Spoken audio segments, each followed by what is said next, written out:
Hey, what's up? This is Harry Wagner from Harry's Situations, and today I'm here with my friend Dan Aguilar and his 46 Willys Flatfender rock crawler. This thing is so awesome. It kind of has two different things going on that I feel like are at odds. Generally, it's a super capable rock crawler, but he also did a lot of body work and made this thing really pretty.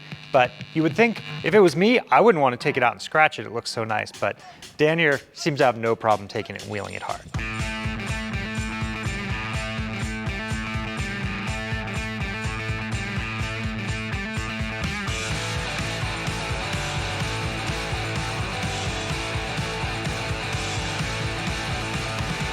Dan, you and I met about, I don't know, it's probably been almost 20 years ago now, I think, and you had a Cherokee at the time that you were wheeling.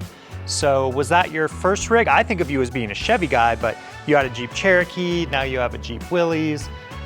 My dad always had a Jeep growing up. Okay. Specifically a 83 CJ7. Yeah. And I kind of learned how to drive in that thing and probably abused it more than I should have. So I've always kind of been a Jeep guy at heart.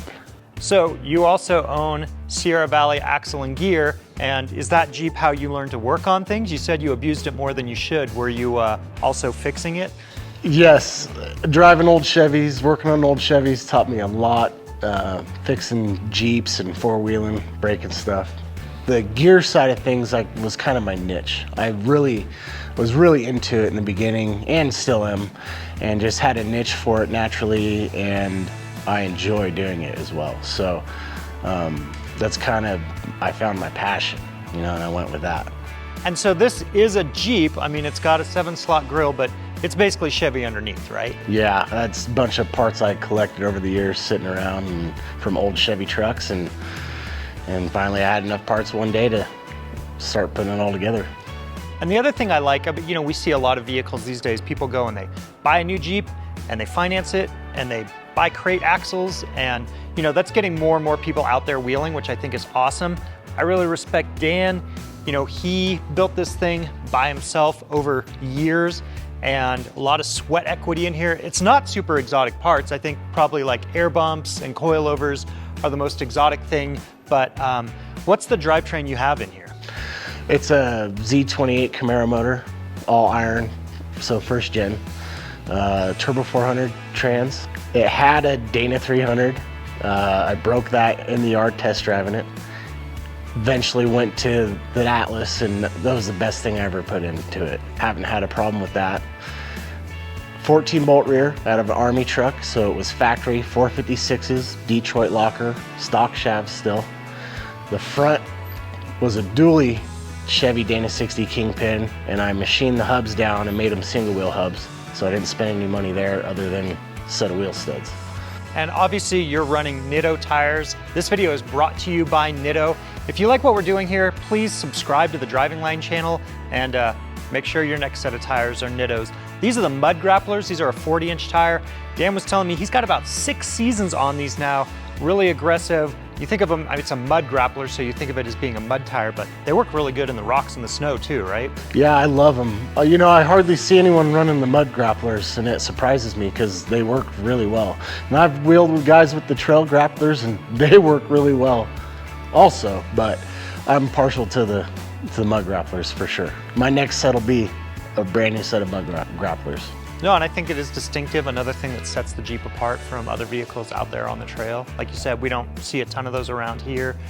The front axle has 456s then to match the rear, I assume? It does. All Yukon gear set, chromoly spool, 35 spline inner and outer shafts, chromoly, Yukon super joints, and drive flanges. Nice. So other than the transfer case, have you broken very much in this thing over the years? Not yet. Right, yeah, we'll see how the rest of the video shoot goes. Bodywork is not necessarily your passion. No, that's a little harder than most people realize. Yeah. Right, but your Jeep, the tub is stretched. Tell us about what you did, I mean, what you started with and how it ended up looking like this. So I started with a pile of body parts, basically. Built a frame, set the tub on the frame, and I had the engine and transmission and transfer case mocked up in underneath it. And then I cut the tub in the middle of the rear fender well and I added 14 inches to it. The next step was to link it, you know, get the axle sitting under it so I could roll it around. So I had it linked without coilovers, sitting at full bump, and I was able to roll it around. And the next step after that was tube work. Believe it or not, there's 15 sticks of tube in this thing. Holy cow. So,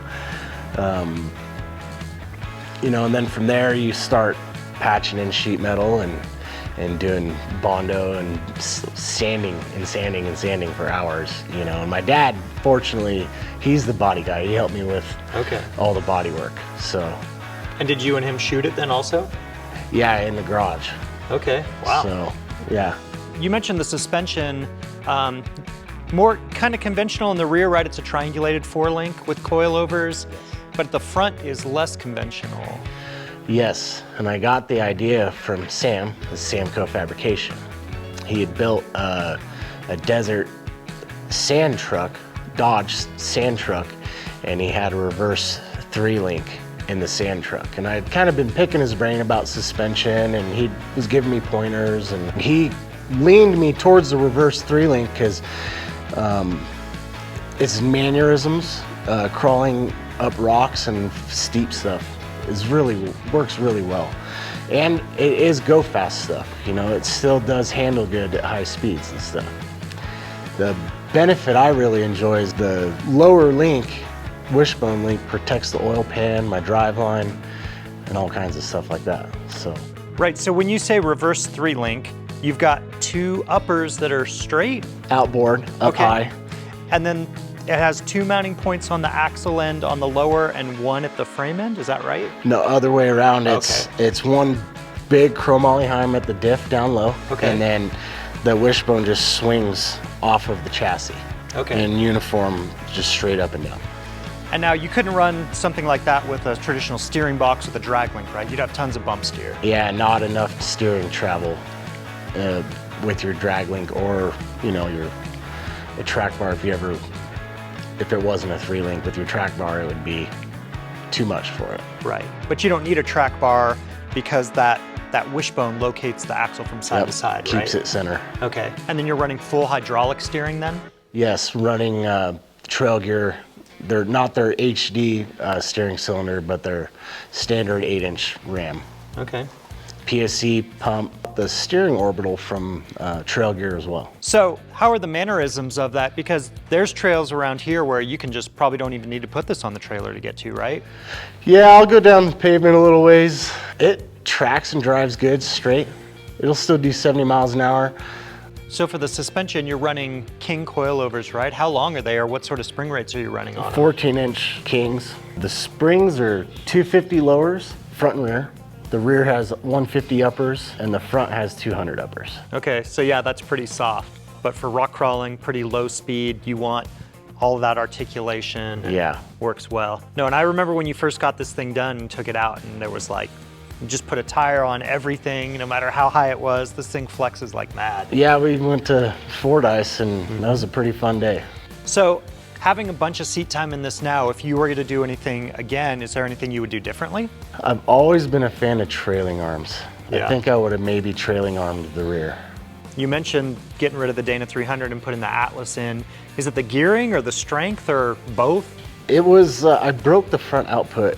I was doing front digs in the yard and broke the front output. I had a whole nother transfer case with the parts. I fixed it, and I was fortunate enough to be able to trade or sell that, and I scored an Atlas for the same price I sold the built Dana 300 for. Nice. It was a tight fit. It was almost a direct bolt-in of the 300, but it was real tight. Yeah. I mean, even the twin sticks came up right in the same spot. You can't beat the strength of an Atlas. What's the gear ratio you have in there? It's a 3/8 to 1. Okay. Yeah. So about the same, because you had 4-to-1 gears in the Dana 300, right? And now you have this set up with the radiator in the back. Was that a packaging choice? I mean, I know you have a V8 under the hood, so was there just no room left for radiator? There's a couple reasons. Yeah, the Willys is hard to fit a V8 in. And I have a tranny cooler and a steering cooler in front of the engine. Okay.